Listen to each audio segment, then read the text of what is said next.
अभी तो सीएम का चेहरे का सवाल ही नहीं उठता है। हम लोगों का ये मानना है कि पहले गठबंधन को बहुमत आना चाहिए। बहुमत आने के बाद लोकतंत्र हमारे महागठबंधन में कहिए या इंडिया गठबंधन में लोकतंत्र के आधार पर हम आगे का आगे की रणनीति तैयार करेंगे कि जब बहुमत आ जाएगा 2025 के विधानसभा चुनाव में, उसके बाद ही ये तय हो या विधायक दल की बैठक में तय हो जो प्रक्रिया है कि मुख्यमंत्री का चेहरा कौन होगा, या राहुल गांधी आए और आज ही आपके गठबंधन के एक सहयोगी दल है मुकेश सहनी ने 60 सीटों पर दावेदारी ठोक दी। उनकी पार्टी का बयान आया है भाई उनको 60 सीटें चाहिए। 60 कर रहे हैं, मुकेश सहनी की हैसियत 60 सीटों वाली नहीं है। और उनके गठबंधन में कहिए उनकी पार्टी के अंदर असंतोष है और यकीनन उसका लाभ हम लोगों को मिलेगा। नमस्कार, आप देख रहे हैं 4 PM और मैं हूं अभिषेक मिश्रा। देखिए, कांग्रेस नेता प्रतिपक्ष कांग्रेस सांसद राहुल गांधी चुनावी साल में तीसरी बार बिहार दौरे पर आए और जाहिर तौर पर राहुल गांधी का एक बयान अपने इस तीसरे बिहार दौरे में बहुत महत्वपूर्ण कि जितनी मजबूती के साथ बिहार में काम करना चाहिए था उतनी मजबूती से अब तक हम काम नहीं करते रहे हैं। कमोबेश यही सलाह कांग्रेस सांसद तारिक अनवर भी पार्टी को देते रहे हैं। दिल्ली विधानसभा चुनाव के बाद ताबड़तोड़ ट्वीट सामने आए और उन ट्वीट्स में टेक्स्ट पर जो लिखा गया उसमें सलाह ही थी पार्टी के लिए और सलाह मानी गई। हमारे साथ बातचीत करने के लिए खुद मौजूद हैं कटिहार से कांग्रेस के सांसद तारिक अनवर साहब। राहुल गांधी की बिहार दौरे की बात तो करेंगे, राहुल गांधी बिहार दौरे पर आए हैं, लेकिन आपके ट्वीट्स पर हमारी दिलचस्पी ज्यादा है। बहुत पुराना हो गया वो। नहीं, आपने कई ट्वीट किए थे। आपने कहा था कि भाई संगठन को लेकर भी पार्टी को सब कुछ क्लियर करना चाहिए, संगठन में मूलचूल बदलाव की भी आवश्यकता है। हालांकि फोन पर जब आपसे बात हुई आपने कहा बिहार के संदर्भ में नहीं कहा, राष्ट्रीय स्तर पर कहा, लेकिन बिहार में बहुत कुछ फेरबदल हुआ, प्रदेश अध्यक्ष भी बदले गए, कई राज्यों में चेंज हुआ, कई राज्यों, महाराष्ट्र में प्रदेश अध्यक्ष बदले गए, उड़ीसा में बदले गए और मेरा ख्याल और भी राज्यों में बदले गए। और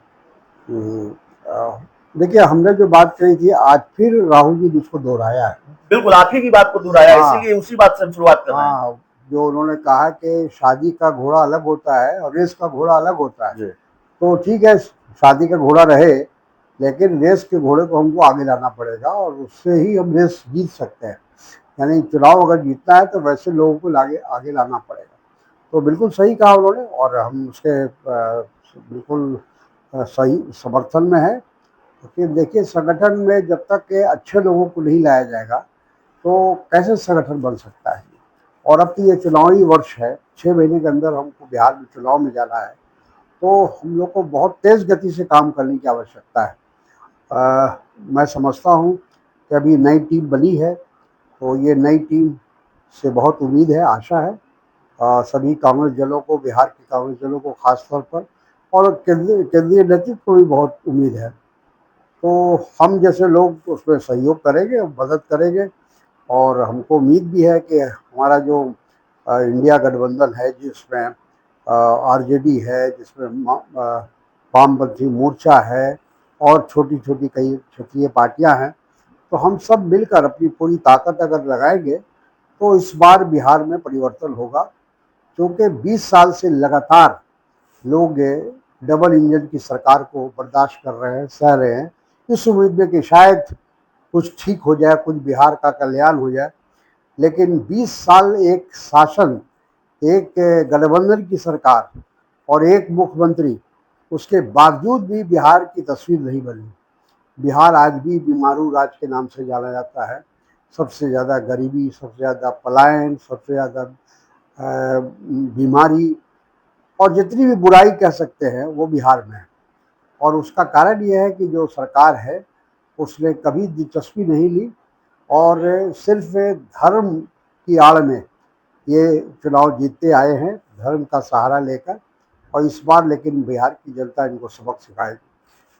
तेजस्वी यादव आपको बहुत बिना लाग लपेट के जवाब देते हैं, बहुत ईमानदारी से जवाब देते हैं, बहुत साफगोई से जवाब देते हैं। तेजस्वी यादव के नाम पर कोई हिचक है या मामला क्लियर है, सीएम फेस वही होंगे? देखिए, अभी तो सीएम का चेहरे का सवाल ही नहीं उठता है। हम लोगों का ये मानना है कि पहले गठबंधन को बहुमत आना चाहिए। बहुमत आने के बाद लोकतंत्र हमारे महागठबंधन में कहिए या इंडिया गठबंधन में, लोकतंत्र के आधार पर हम आगे की रणनीति तैयार करेंगे। बिना सीएम फेस के जाएंगे चुनाव में? हाँ, जहाँ तक मैं समझता हूँ कि अगर वो भी तय करना होगा तो हमारा जो कोऑर्डिनेशन कमेटी होगा, हमारी जो समन्वय समिति होगी, वो बैठ के तय करेंगे। अकेले हम नहीं तय कर सकते, ना अकेले कोई दूसरी पार्टी तय कर सकती है। जो तब जैसा जिन पार्टियों का मैंने नाम लिया, वो पार्टी तमाम मिलकर अगर किसी नाम पर सहमति हो जाएगी तो उसके नाम का ऐलान किया जाएगा। तय करने वालों में तो आप भी हैं, पार्टी के बड़े नेता हैं और आपकी भी भूमिका होती है पार्टी के फैसलों में। आरजेडी को ये मंजूर होगा कि आप बिना सीएम फेस के जाएं चुनाव में?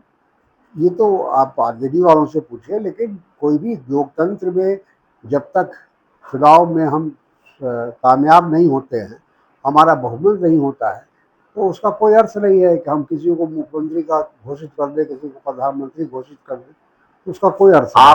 आप ये कह रहे हैं कि जब बहुमत आ जाएगा 2025 के विधानसभा चुनाव में, उसके बाद ही ये तय हो या विधायक दल की बैठक में तय हो जो प्रक्रिया है कि मुख्यमंत्री का चेहरा कौन होगा या मुख्यमंत्री कौन बन नहीं, रहा है? उससे पहले भी हो सकता है। हमने कहा कि हमारा जो समन्वय समिति है अभी बना नहीं है। समन्वय समिति बनेगा, कोऑर्डिनेशन कमेटी बनेगी, और जो 3, 4, 5 जो भी पार्टियां हमारी है गठबंधन की, वो बैठेगी। अगर हमको ये लगेगा कि हमको पहले नाम घोषित करने से उसका लाभ मिलेगा तो हम उसको भी वो काम भी कर सकते हैं। तेजस्वी यादव को जिस तरीके से घेरा जाता है, लालू परिवार को या उनके शासनकाल को घेरा जाता है, कहीं उसका डर तो नहीं है कि नुकसान का सौदा हो जाएगा तेजस्वी यादव को? बिल्कुल नहीं। देखिए, तेजस्वी यादव तो बिल्कुल साफ सुथरे व्यक्ति हैं, तो उनका तो कहीं दूर तक भी उनके ऊपर कोई दाग नहीं है, और अच्छा बोलते हैं। पार्लियामेंट असेंबली के अंदर उनका जो परफॉर्मेंस है बहुत अच्छा है, और सुलझे हुए नौजवान है, और हमको लगता है कि बिहार को ऐसे नौजवान की जरूरत है। आप जो बात कर रहे हैं सीएम फेस को लेकर, बहुत अलग अलग बयान सामने आते हैं कांग्रेस के नेताओं की। कांग्रेस के पूर्व प्रदेश अध्यक्ष अखिलेश सिंह कहते हैं कि भाई सीटें तो उन्हीं की ज्यादा आनी है, कांग्रेस की आरजेडी की ही सीट ज्यादा आएगी। तो तेजस्वी यादव के नाम पर कहाँ कोई सस्पेंस है? एक तो ये भविष्यवाणी की आरजेडी की ही सीट ज्यादा आएगी, इसको कैसे देखते हैं? और उनका जो सीएम फेस को लेकर बयान है उसको कैसे देखते हैं? देखिए, अब अखिलेश जी का कहना किसी हद तक सही है, क्योंकि आरजेडी बड़ी पार्टी है। आज अगर देखा जाए तो बिहार में जो हमारा गठबंधन है उसकी नंबर 1 पार्टी तो वही है, और वो ज़्यादा सीटों पर लड़ेंगे, 100 से ऊपर सीटों पर लड़ेंगे। उनका पिछली बार भी उनका परफॉर्मेंस बहुत बेहतर था, 75 सीट जीत कर लाए वो। उस हिसाब से हमारा परफॉर्मेंस बेहतर नहीं था, अच्छा नहीं था। हम 70 में मात्र 19 सीट जीत कर आए थे, और इस बार हम लोग ये मानकर चल रहे हैं कि हमको हर सीट हमारे लिए महत्वपूर्ण है, और हमको जीतना चाहिए, और उसमें कोई शर्त नहीं होनी चाहिए, और क्या नंबर का गेम नहीं होना चाहिए कि हमको इतने नंबर चाहिए, हमको इतनी पार्टी से इतनी जगह से चुनाव लड़ना है। बल्कि हमारा उद्देश्य ये होना चाहिए कि हम कितनी सीट जीत सकते हैं और कैसे जीत सकते हैं। एक रिपोर्ट आई और जो जानकारी हमारे पास भी अंदर खाने से है कि आप लोगों ने 45 सीटों की कोई सूची तैयार की है। 45 पर लड़ेंगे, 60 पर लड़ेंगे, मुझे नहीं पता, मैं ईमानदारी से कहूँ, लेकिन 45 सीटों की एक सूची आपने तैयार की है, जिसमें वो 19 सीटें हैं जो आप जीत कर आए 2020 के विधानसभा चुनाव में, और बाकी कई ऐसी सीटें हैं जिस पर आपने उन सीटों पर दावेदारी ठोक दी है जो आरजेडी वामदल के कब्जे में या तो है या वहां आरजेडी वामदल लड़ी है। अभी ऐसी कोई सूची नहीं बनी, मेरी जानकारी में तो नहीं बनी। अब आपकी खबर होगी कहीं से, आपके सूत्रों से आपको पता चला होगा, लेकिन मेरी अपनी जानकारी है कि अभी तक सीटों पर कोई बातचीत नहीं हुई है पार्टी के अंदर। अभी तो सिर्फ संगठन को कैसे मजबूत करना है उसकी कोशिश हो रही है, उसकी तैयारी हो रही है। आज भी जो राहुल जी ने भाषण दिया, या राहुल जी ने जो कार्यकर्ताओं को संबोधन किया, तो उसमें उन्होंने यही कहा कि बिहार एक ऐसा राज्य है जहाँ से परिवर्तन की हवा चलती है, और हम चाहेंगे कि इस बार बिहार में कांग्रेस जन पूरी मेहनत करे और बिहार में एक परिवर्तन लाने का काम करे, और उसका असर पूरे देश में पड़े। आप आज राहुल गांधी आए और आज ही आपके गठबंधन के एक सहयोगी दल है मुकेश सहनी ने 60 सीटों पर दावेदारी ठोक दी। उनकी पार्टी का बयान आया है भाई 60 सीटें चाहिए। 60 सीट तो आप भी लड़ेंगे नहीं लड़ेंगे, इसमें थोड़ा सस्पेंस है। देखिए, ये दावा करना, हर पार्टी अपना विस्तार चाहती है। डिप्टी सीएम की कुर्सी पर भी दावा हाँ, है। हर पार्टी विस्तार चाहती है, जी चाहती है कि हम अधिक सीटों पर लड़े। लेकिन देखना पड़ेगा कि जमीन पर कौन किसकी क्या हैसियत है, कौन कितना सीट निकाल सकता है। सिर्फ हमने शुरू में आपको कहा कि नंबर गेम से नहीं चलेगा, बल्कि हमको ये देखना पड़ेगा कि हम चुनाव कैसे जीतते हैं और हमारा कौन पार्टी का उम्मीदवार चुनाव जीत सकता है।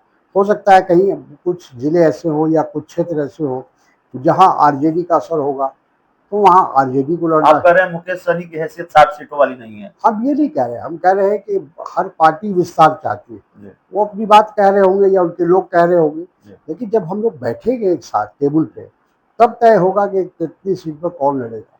नहीं, आपको तो पता होगा कब बैठने वाले हैं।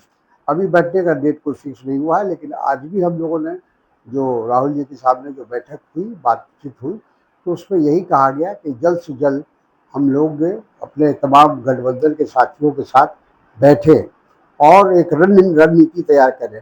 जिला स्तर पर भी हमारा ज्वाइंट सम्मेलन हो, चूँकि हमारे कार्यकर्ता और दूसरे पार्टी के कार्यकर्ता, उनके अंदर भी सामंजस्य हो, तो उसके लिए ज़रूरी है कि हर जिला स्तर पर सम्मेलन हो गठबंधन का।